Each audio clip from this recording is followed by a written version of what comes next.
Dalam nama Bapa dan Putra dan Roh Kudus. Allah Bapa di dalam surga, Bapa, Putra dan Roh Kudus, puji dan syukur kami aturkan ke dalam tangan kasih. Berkat tuntunanmu, selama tadi malam kami beristirahat hingga pada pagi hari ini, kami boleh menikmati nafas segar yang baru.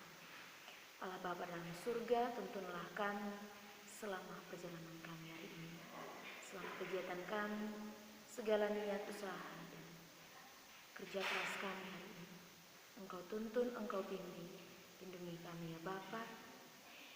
Ke dalam tangan kasih-Mu kami berharap. Semua doa dan permohonan ini kami satukan kepadamu lewat perantaran Kristus Tuhan kami. Amin. Inilah Injil kita Yesus Kristus karangan Santo Markus. Dimuliakanlah Tuhan. Yohanes Pembaptis dibunuh.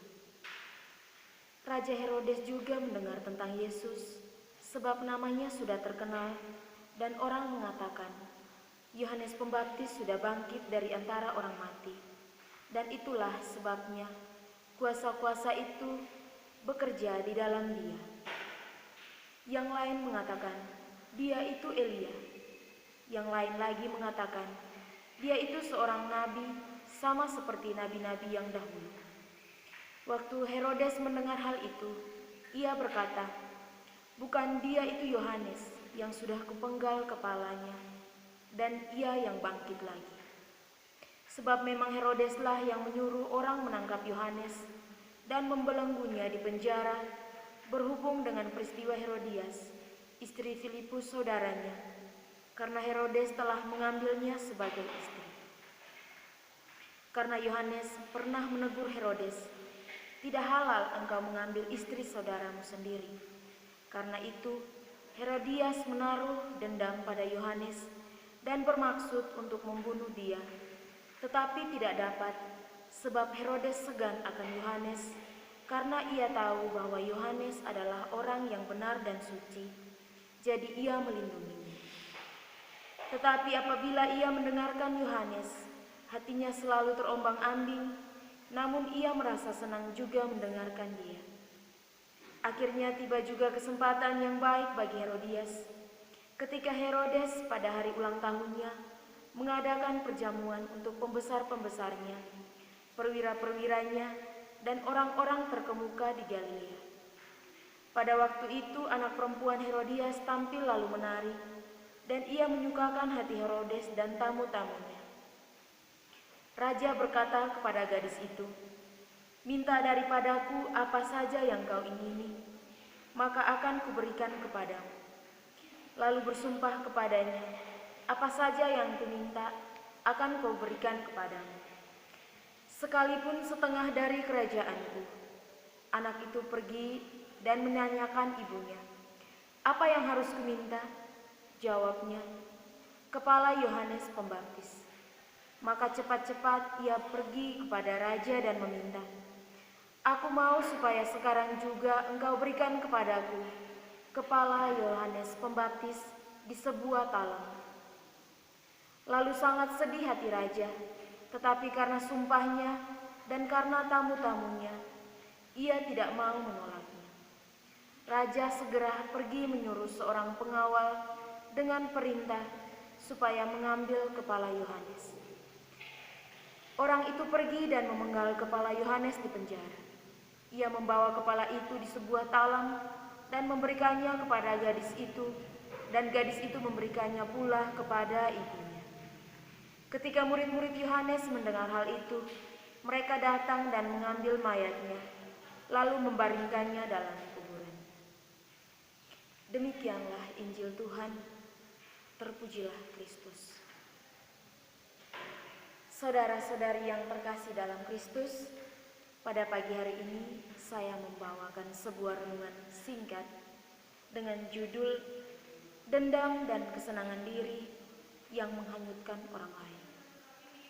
Saudara-saudari yang terkasih dalam Kristus, pada waktu Yohanes menegur Herodes, tidak halal engkau mengambil istri saudaramu sendiri, dan hal tersebut membuat dendam tersendiri bagi Herodes terhadap Yohanes. Saudara-saudari yang terkasih dalam Kristus, ketika dendam dan kesenangan diri menguasai pikiran dan mata hati seseorang, hal tersebut tidak beriman, dan disitulah pasti terjadi sebuah masalah. Di saat kita hanya memikirkan kepentingan pribadi, disitulah terdapat sebuah masalah yang kita hadapi. Di saat kita hanya memikirkan kepentingan pribadi, tanpa disertakan keputusan yang baik, tidak akan berjalan dengan baik keputusan itu. Pada saat mengambil keputusan, kita berada dalam zona bimbang yang tak mampu kita kendalikan. Maka dari itu hal buruk pasti bisa saja terjadi. Saudara-saudari yang terkasih dalam Kristus, pada awal peristiwa, teguran Yohanes terhadap perasaan bencinya yang dialami Herodes sudah ada sejak dulu pada dirinya. Hingga pada saat ia mengambil keputusan, ia bimbang karena perjanjiannya terhadap putrinya. Akan tetapi, ia tidak bisa membatasi hal itu. Maka dari itu, ia terus mengabulkan permintaan putrinya dan pengunjung-pengunjungnya. Saudara-saudari yang terkasih dalam Kristus, bagi kita keputusan dan kebimbangan itu pasti saja berat, sama halnya dengan Raja Herodes. Dia menyadari bahwa Yohanes adalah orang yang baik, akan tetapi karena kesenangan dirinya membuat putrinya, dan hal tersebut membuat matanya gelap. Dari sebab itu, pada akhir dari permenungan ini, saya mengajak saudara-saudari sekalian, marilah kita mengambil keputusan dengan bijaksana, sehingga tidak menjatuhkan dan menghanyutkan banyak orang ke dalam hal yang salah. Allah Bapa di dalam surga, puji dan syukur kami haturkan ke dalam tangan kasih berkat tuntunan-Mu selama sabda-Mu ini.